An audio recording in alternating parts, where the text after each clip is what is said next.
Chapter 6. The afternoon was perfect.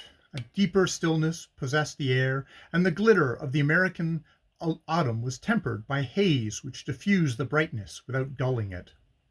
In the woody hollows of the park there was already a faint chill, but as the ground rose the air grew lighter, and ascending the long slopes beyond the high road, Lily and her companion reached a zone of lingering summer.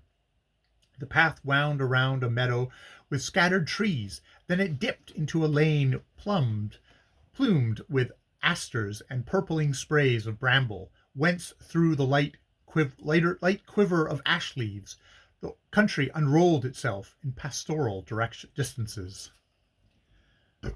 Higher up, the lane showed thickening tufts of fern and of the creeping glossy verdure of shaded slopes.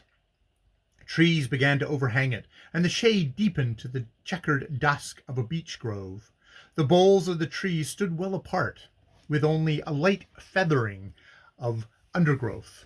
The path wound along the edge of the wood, now and then looking out on a sunlit pasture or on an orchard spangled with fruit.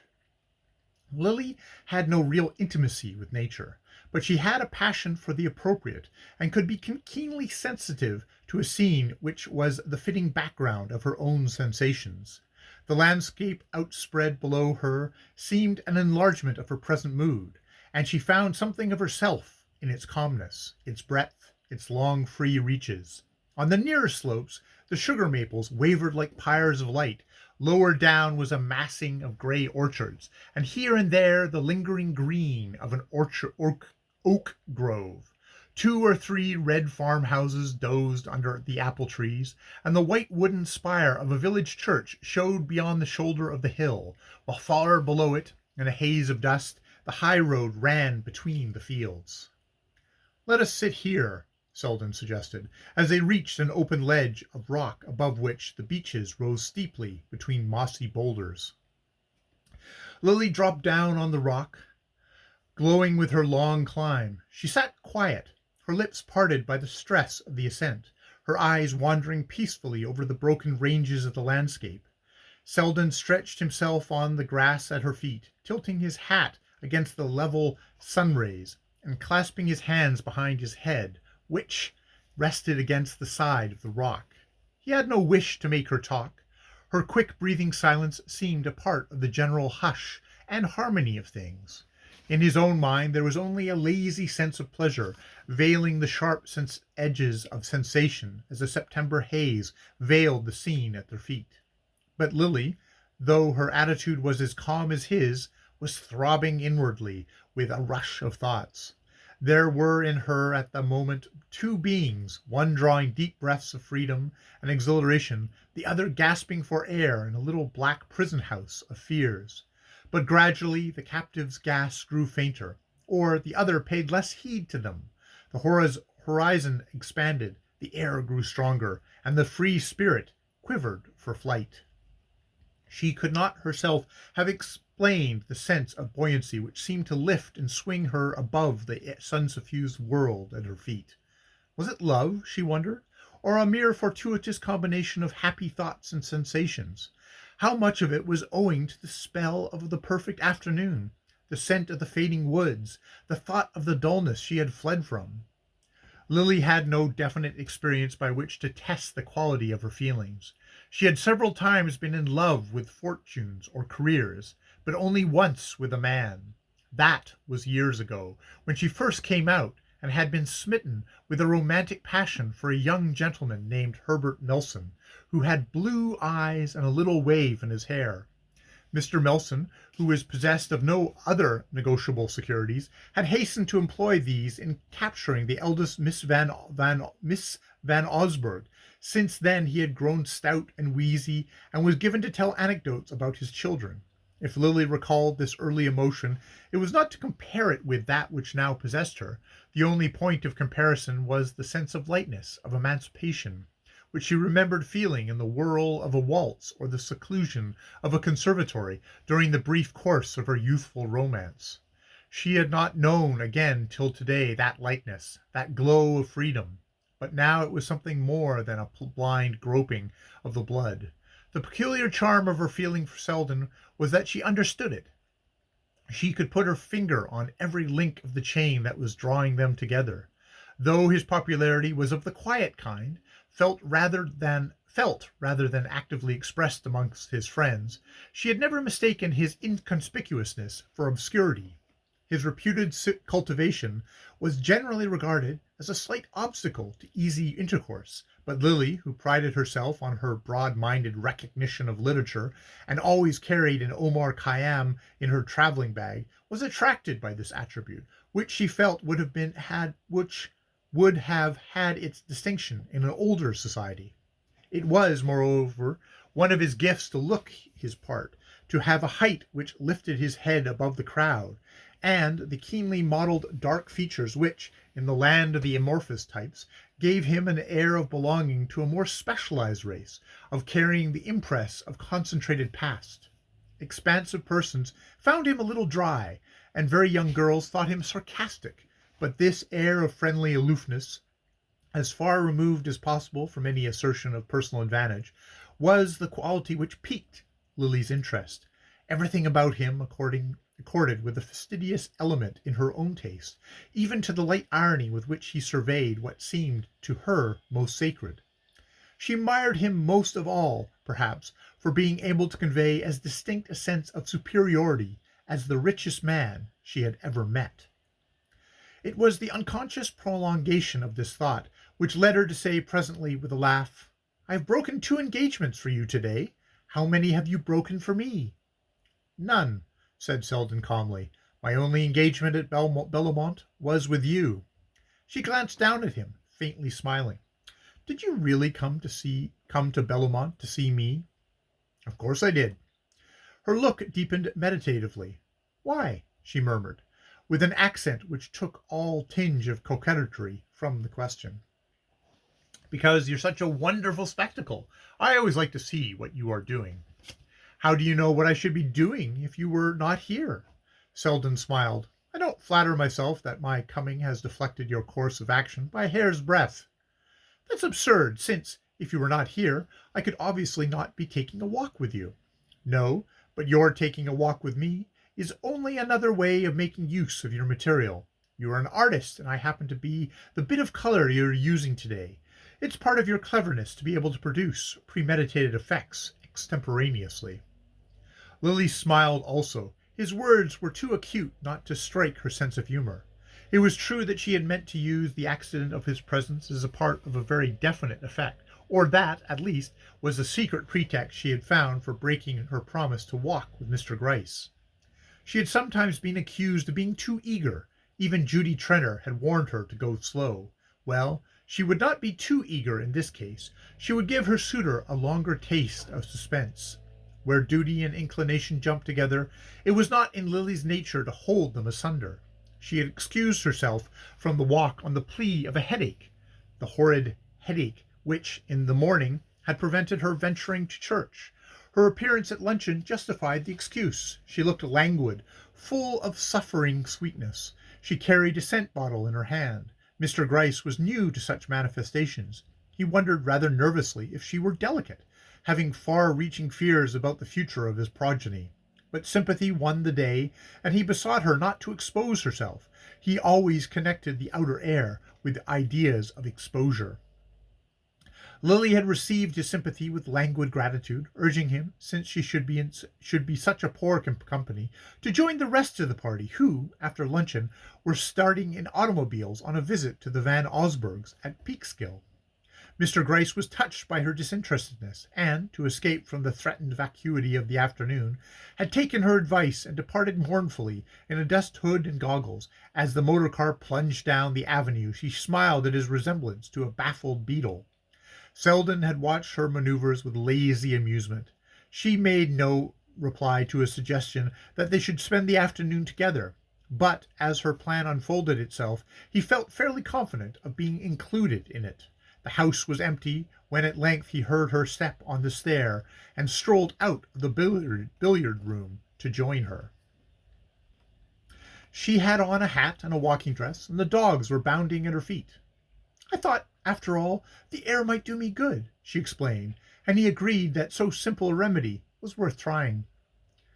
The excursionists would be gone at least 4 hours. Lily and Selden had the whole afternoon before them, and the sense of leisure and safety gave the last touch of lightness to her spirit. With so much time to talk and no definite object to be led up to, she could taste the rare joys of mental vagrancy. She felt so free from ulterior motives that she took up his charge with a touch of resentment. "I don't know," she said, "why you are always accusing me of premeditations." "I thought you confessed to it. You told me the other day that you had followed a certain line, and if one does a thing at all, it is merit to do it thoroughly." "If you mean that a girl who has no one to think for her is obliged to think for herself, I'm quite willing to accept the imputation. But you must find me a dismal kind of person if you suppose that I never yield to an impulse." "Ah, but I don't suppose that I haven't told you that your genius lies in converting impulses into intentions." "My genius?" she echoed with a sudden note of weariness. "Is there any final test of genius but success? And I certainly haven't succeeded." Selden pushed his hat back and took a side glance at her. "Success? What is success? I should be interested to have your definition." "Success?" She hesitated. "Why, to get as much as one can out of life, I suppose. It's a relative quality, after all. Isn't that your idea of it?" "My idea of it? God forbid!" He sat up with a sudden energy, resting his elbows on his knees and staring out upon the mellow fields. "My idea of success," he said, "is personal freedom." "Freedom? Freedom from worries?" "Freedom from everything, from money, from poverty, from ease and anxiety, from all the material accidents. To keep a kind of republic of the spirit.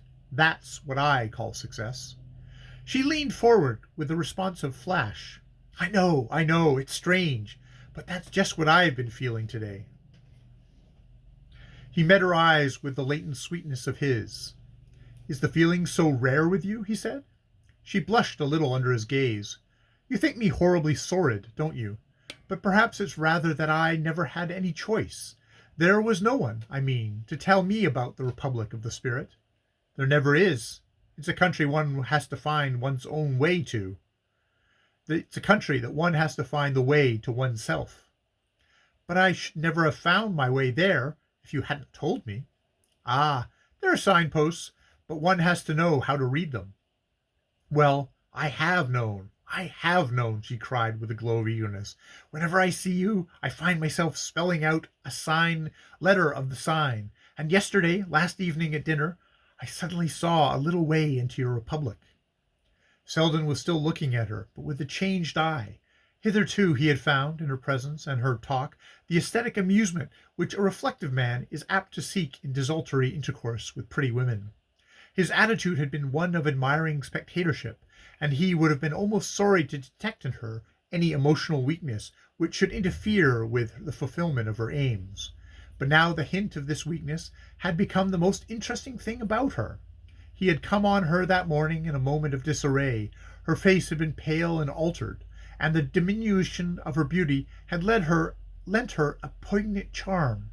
"That is how she looks when she is alone," had been his first thought, and the second was to note in her the change which his coming produced. It was the danger point of their intercourse that he could not doubt the spontaneity of her liking. From whatever angle he viewed their dawning intimacy, he could not see it as a part of her scheme of life, and to be the unforeseen element in a career so accurately planned was stimulating even to a man who had renounced sentimental experiments. "Well," he said, "did it make you want to see more? Are you going to become one of us?" He had drawn out his cigarettes as he spoke, and she reached her hand towards the case. "Oh, do give me one. I haven't smoked for days." "Why such an unnatural abstinence? Everyone smokes at Bellomont." "Yes, but it is not considered becoming in a jejune fil à marière, and at the present I am a jejune fil marière." "Ah, then I'm afraid we can't let you get into the Republic." "Why not? Is it a celibate order?" "Not in the least, though I'm bound to say there are not as many married people in it. But you will marry someone very rich, and it is hard for rich people to get into the kingdom of heaven." and it is hard for rich people to get into as the kingdom of heaven. That's unjust, I think, because as I understand it, one of the conditions of citizenship is not to think too much about money, and the only way not to think about money is to have a great deal of it. You might as well say the only way not to think about air is to have enough to breathe. That is true enough in a sense, but your lungs are thinking about the air if you are not. And so it is with your rich people. They may not be thinking of money, but they're breathing it all the while, and take them into another element and see how they squirm and gasp. Lily sat gazing absently through the blue rings of her cigarette smoke. It seems to me, she said at length, that you spend a good deal of your time in the element you disapprove of. Selden received this thrust without discomposure. Yes, but I haven't tried to remain amphibious. It's all right as long as one's lungs can work in another air. The real alchemy consists in being able to turn gold back again into something else, and that's the secret that most of your friends have lost. Lily mused.